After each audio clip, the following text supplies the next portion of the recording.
I was sort of pissed off fans was the first section. This is a little bit more specific to the player in question at 12. So the Vikings, I think Kwesi even said last night, I think he said this in his postgame, that Jameson Williams was someone that they had their eyes on as a potential, draft pick. And then the Lions wind up, the confidence you have to move up 20 picks to draft Jameson Williams. So a lot of stuff coming in about him. Let's start with a couple of these here. Robert B. via the Score North app says, of all the trade backs interdivision to give up a world-class player like Williams or Hamilton for what? Nothing? Spielman reincarnated. I am losing faith in this whole team. Team 500. And then Steve Graff jumps in. I'll read a few of these and we can talk about this.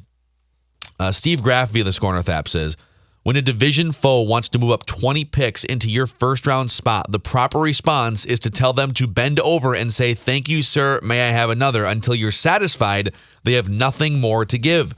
I can't envision or remember any competent GM getting fleeced this badly by the team wanting to move up. Point values get thrown out when trading in division, and he had to make them pay up, and they didn't. This one will be frustrating for years. Williams will, of course, now own the Vikings. Just our luck. And then Ken Olson via the Score North app says, when I woke up this morning, the very first thing that popped into my head was, we gave Detroit arguably the best player in the draft for a third-round pick. I am still pissed. Is Jameson Williams going to come back and haunt the Vikings? Or would he have been, on the flip side, someone that could have elevated the Vikings offense to where we would like it to be? Well, let's start going backwards then, because question 2, I think, is very possible. Like it's the exact type of pick that we were talking about, right? Long-term Thielen replacement, just as importantly, short-term, once he comes back, a guy that can be plugged in and contribute. So, yes, I meuld I have been, if you had told me last night, if you had said, Judd, the board's not going to fall great. It's not going to be a disaster. Like, let's not pretend it's a disaster. But at 12, they're going to take Jameson Williams. I would have said, oh, cool. I like that. Like, that's how we've been thinking. We've been talking about that for a month on this show. Is he going to come back and haunt him? I don't know. Do I agree that Kwesi should have said, and the Collaborators, his band, his Kwesi and the Collaborators backup band. I love that. Kwesi and the Collaborators should have said to the Lions, we got to get more. We need it. We need more. We need your 2023 first-round pick. Oh, and if we don't get that, there is no trade. No trade. Because Kwesi thinks quick.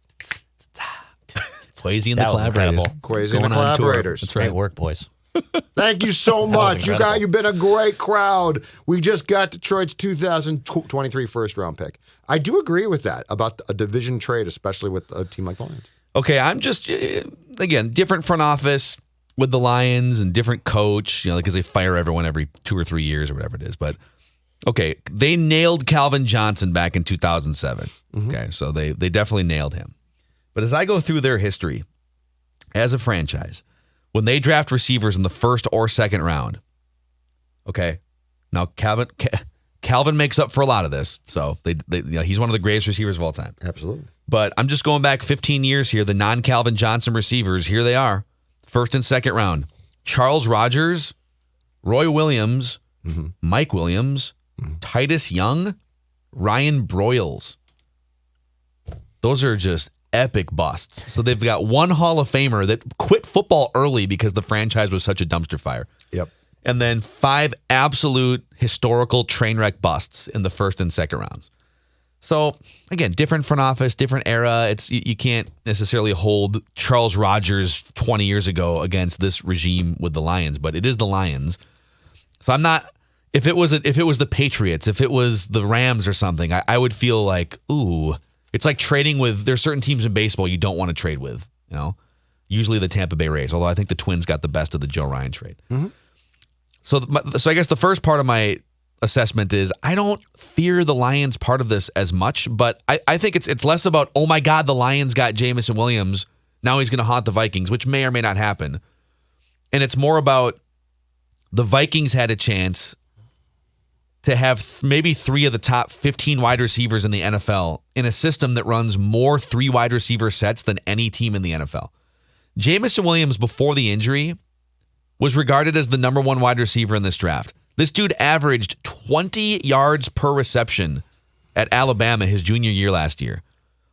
Yep. Against some of the best teams in the country. 15 touchdowns, 1,600 yards. He's one of the best downfield threats. So I think the Lions are going to find a way to screw this up because Jared Goff's the quarterback, and I don't know, Dan Campbell seems like a great offensive line coach or something, but I don't know that they're going to maximize this talent. I think the Vikings would have. Yeah. I like Jameson Williams better with the Vikings than I do with the Lions. So it's more about what the Vikings may have missed out on here than what the Lions are gaining. And I would not mind this trade if the Vikings had gotten more. Like, that's my whole thing is just from a starting point, forget the player for a second. Let's just go to what the trade was. That's where my confusion and not liking it starts. Richard Benson here via the Score North app says, "Greetings, gentlemen. I was ready to congratulate Phil on the Vikes taking a receiver at the 12th pick. Then I was ready to get stoked when they took Malik Willis at pick 32. Now I sit here somewhat befuddled. I watched the entire Purple Daily Live podcast last night on YouTube. Thank you. You guys did a very good job. Thank you. I guess there's still a chance to get a quarterback at pick 34, but I admit it looks very doubtful. What bothers me the most is that I have been all in on Kwesi from the beginning, and I feel like he hasn't shown me anything really special yet. So there's a lot to pick apart here, but I don't think it's... he's made moves, and they haven't played games yet. So we can sit here and we can dissect the moves, and right now it's basically, what do we think as fans and talking heads? And then what does he think as the GM of one of 32 NFL football teams in the world? And it won't play out until they play actual games. And it might not, and I'm talking about the free agents, I'm talking about the draft picks, I'm talking about the Kirk Cousins re-signing. We can sit here and have opinions all day, but to have a definitive, to have your mind made up to say that, well, he hasn't shown us anything yet. Well, they haven't played games yet. Maybe he's right about some of this stuff. Oh, I'm still a believer in Kwesi. I'm a little perplexed at a couple things here and there, but let's let it play out and see. I don't like what the franchise is doing, and that goes beyond Kwesi because I'm willing to give him last night. I think that was probably him and his collaborators. But beyond that, why would you sign Cousins back for another season? It's things like that. I mean, I really think that there is a disconnect here. I think Rick was fired because they really felt the need to have a lot of people have a say. And in pro sports, I don't like that. I don't like what they have done. I don't like the philosophy of, well, we think we're going to be super competitive and we can win a Super Bowl in 2022, which I completely disagree with. But yet we're not going to take the best player at 12 and we're going to trade back, and we're going to trade back so far, and then we're going to take a safety. It feels like there's a lot of different people making decisions based on what they think. And because of the new culture there and the collaborating, everyone sort of gets their say. And then they do things based on that. Because the Cousins thing to me feels like a Wilfs thing. But I still think you're mistaking taking input from smart people that you have on your staff with everyone's opinion is equal to yours. I want him to take. I don't want him to just sit in his office and make decisions without getting input from scouts and other people but I don't want his capologists. But it feels. But no, he should get input. But it feels like it goes way beyond that. It feels like the Wilfs are like, we got to win now. We can win now. Let's do this. And so they bring guys back. They are not. There does not seem to be a plan here in place for how they're going to get to a Super Bowl. There seems to be a plan in place to continue doing what they were doing previously with people who are probably more pleasant to be around than Mike and Rick. Do you think Mark Wilf is really the shadow general manager of the Vikings right now? I think the Wilfs have a huge say. Yes. Yeah. I mean, I never accused them of this before, but yeah, I think that there is I think the Wilfs want everybody to play nice. And that means that they're also coming in and saying, we can win now. There's no reason why we can't. It goes back to what we've discussed for a long time now, which is they've convinced themselves that Zim was the devil. And if Zim's just out of that building, everything's going to work itself out. But I'm not blaming Kwesi solely. To be clear here, I don't like what he did last night necessarily, but I'm not saying this is all on him. I'm saying I think the Wilfs see him as a means to also execute what their plan is, and I don't know that their plan is better than just being super fans. Yeah. So I saw Sam Munson. Someone sent me a clip of the Pro Football Focus live stream last night with PFF Sam Munson, friend of the brand here, and Steve. Is it Steve Palazzolo, PFF Steve? Yeah. And they did a few minutes on the Vikings after the trade, and Sam went on this rant. He just kind of went off. He was like, "Okay," and I'm not going to do the Irish accent because he has a great Irish accent, but. The Vikings are just in a rowboat going in circles, just rowing in circles. And then they decided, okay, we can't keep going in circles anymore. So let's bring the oars into the boat and let's fire the guy that was rowing the boat or the guys that were rowing the boat. Yep. And then let's put some new guys in the same boat and just drop the oars in the same water and just keep rowing in circles. And yeah, I get that that's how it kind of feels right now, but there's so many things behind the scenes that they're looking to change. They're looking to change and you might laugh at some of this, they're looking to change the way they communicate with players. They think they can maximize some of the same players more than the previous coaching staff did. And that's a lot to gamble on as your roster, especially defensively, starts to age. But that's one of the things that they think they can do. I think they can maximize it more too, by the way. But yeah, a lot of the things on paper look very Rick Spielman-esque. Trading back in the draft, getting a linebacker and defensive tackle in free agency. Yep. Kind of piecemealing the offensive line again with some scrap heap players, free agency. Well, and my problem too is they allowed the players to tell them what the reality of the players was. And at some point in time, you need to clean players out. And look, you can't have a culture as bad as the Vikings became and then just blame, it's all on Mike and Rick. And players always say what players want and what their own agenda is.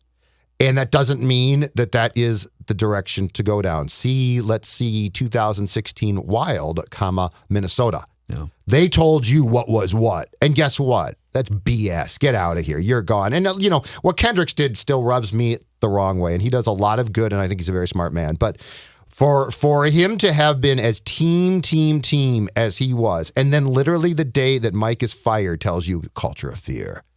You're gone, dude.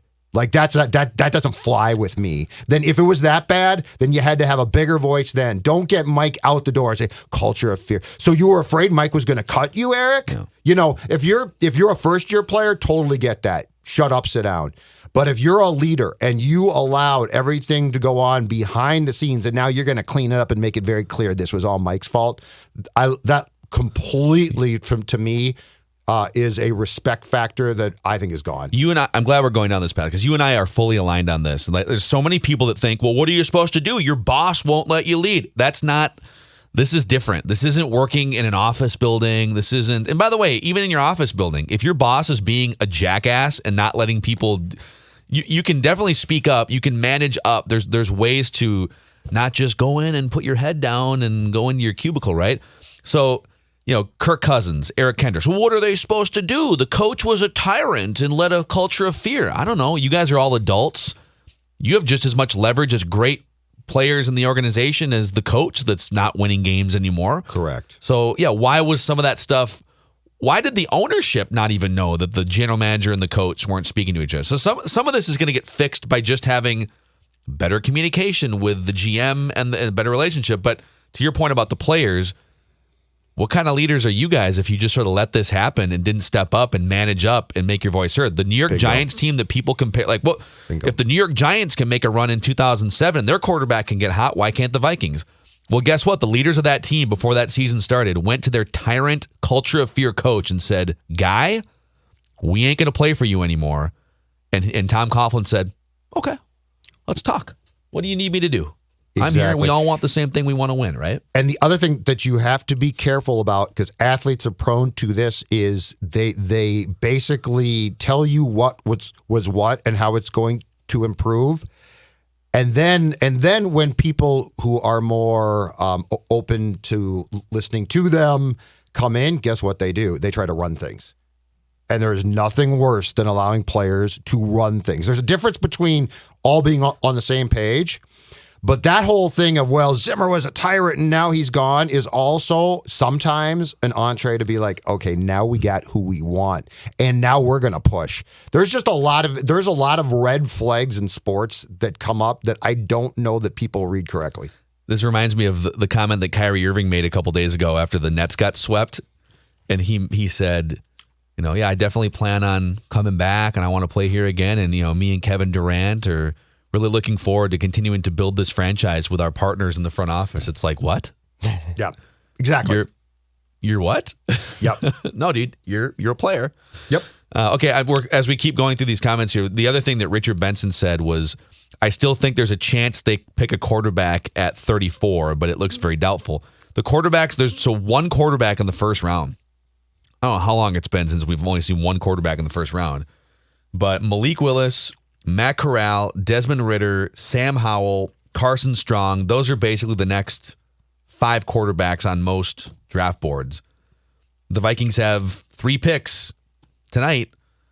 Is there any chance they take a quarterback? By the way, FanDuel, on the odds of the 5 players that could go at pick 34, the leading candidate, Malik Willis at minus 150. To the Vikings? To the Vikings, pick number 34. Really? Malik Willis, minus 150.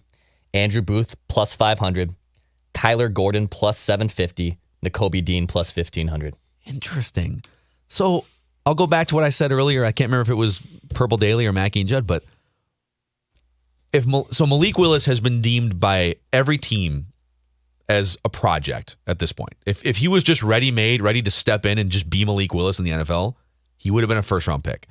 And he would have been a first-round pick that gets a 5th-year option on his rookie scale contract. So if you have the 32nd and 34th picks and you like Malik Willis, why would you not draft Malik Willis with the 32nd pick to get the 5th-year option on a project quarterback that needs extra time to develop? That's why this is weird to me.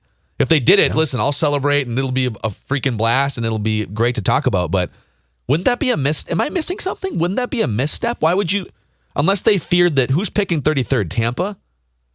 Maybe they feared that the team picking 33rd was going to draft Lewis Seen. But if you're sold on the quarterback, you take that chance. Well, but they're not sold on the quarterback. Otherwise, they would have taken him at right, 12, but if you're going to take him, it still does not make sense. No, it doesn't make sense. You have to get the 5th year. If you have the 32nd pick and the 49th pick, all right, control. Okay, well, maybe we're not quite sure enough to draft him with the 32nd pick, and if he's still there at 49. But if you literally have a 1-pick gap between the two, but one of them you get a 5th-year option, the other one you don't, why would you not take the quarterback at 32? So are those odds guessing, or is there steam towards that becoming a reality that the Vikings take him? Well, I mean, it's per FanDuel, so they're obviously looking at it from a betting side, but I mean, the fact he's minus 150, and like the difference, like Booth is plus 500, and he's the second most likely to go. That's a huge gap. That's amazing. Now, if I take those odds and put the bet down because I think that the Vikings are going to trade that pick and he's going to be picked by a different team, do I still win? No. Okay. No. So it has to be the Vikings at 34. Okay. Yeah. Interesting. Fascinating. I don't know. I'm like, dude, I am as confused as I have been in a long time about what the strategies are here. Okay, Wade Brucklemeyer via the Score North app says, do you guys think ownership is behind the scenes pushing their own opinions and agendas, or is this all Kwesi? Is ownership too hands-on? I think so, 1,000%. I can't prove it, but I mean, yes, it definitely feels like I cannot believe a football guy is doing all of these things. And a bigger surprise to me, if I was to find out this was all Kwesi, then what transpired last night would be the decision to run this much back. So, yes, I think that the Wilfs lost track of this team in 2022, or 21. I think that they basically didn't know, because of things going on probably with their soccer teams and elsewhere, that the GM and coach quit talking, and it feels like they're absentee parents that are back in their kids' lives now and are like, "Oh, we're back and this is what you should do." I'm sorry. I cannot justify in my mind that a football guy looked at this roster and decided, I'm going to run as much back. It's football. It's constantly fluid. It changes. Even good teams you can't bring back, I don't think, as many guys as they've brought back. So I feel like the Wilfs, for the first time, really have gotten super involved. I just thought of a fun Purple Daily episode for next week. We should do, I don't know, midweek next week or something. If the Vikings would have blown it up like Ryan Pace probably would have. Like he kind of stripped the Bears down, right? If they would have, let's say, or Poles. Pace Poles. Yeah, they're We're all both right. thinking fire, whatever. Yep. If they would have traded Kirk, let's say, for a first and a third round pick or something, and we can kind of make up what the pick would have been, what would the draft have looked like for the Vikings? You know, you don't have to answer now, but it's kind of a fun thing to think about. If they went in I got thoughts. needing maybe they had signed a Marcus Mariota, but they're still in the market. Like the Steelers signed Mitch Trubisky. Yep. They still drafted Kenny Pickett. Yeah, I got takes.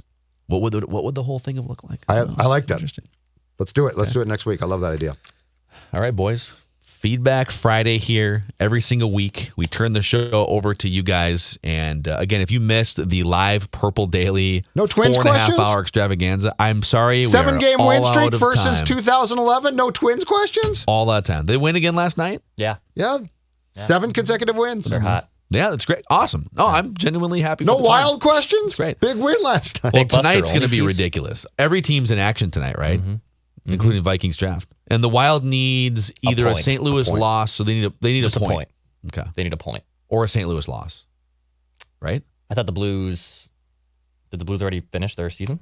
No, the Blues play They have one more tonight tonight. against the Golden Knights. They haven't golden. Yeah, they Who are basically out. have to play a point ahead of the The Blues. Yeah, Okay. they can't be tied. They will lose ultimately if You they're will tied. lose. You will lose. You will lose. All right. Cool. Thanks for hanging out with us, Mackey and Judd. And we will be live at least a couple times on the Purple Daily YouTube channel tonight, reacting to Vikings picks, and Score North YouTube channel for a special Mackey and Judd Wolves vent line after Game 6. What are you doing? I'll be drinking. That's not- No, we're done. That's No, my We're shirt done. light. We're done. We're done. We're done. Go.